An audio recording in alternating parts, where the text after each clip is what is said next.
সোনাই, দিদিভাই কি রান্না করছে?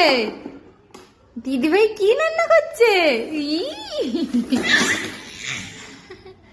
টেস্টি। ইস, খেয়ে দে, তার ঝাল লেগে গেছে। দেখ, এই খাবারে টেস্টি লাগেনি?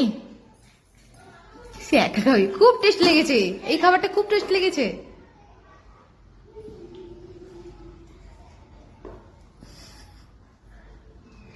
টেস্টি টেস্টি লাগেনি বাবা?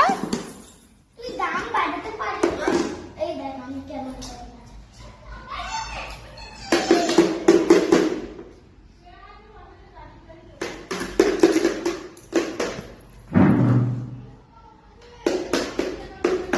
বাজাও বাজাও বাজাও, তুমিও ড্রামটা বাজাও।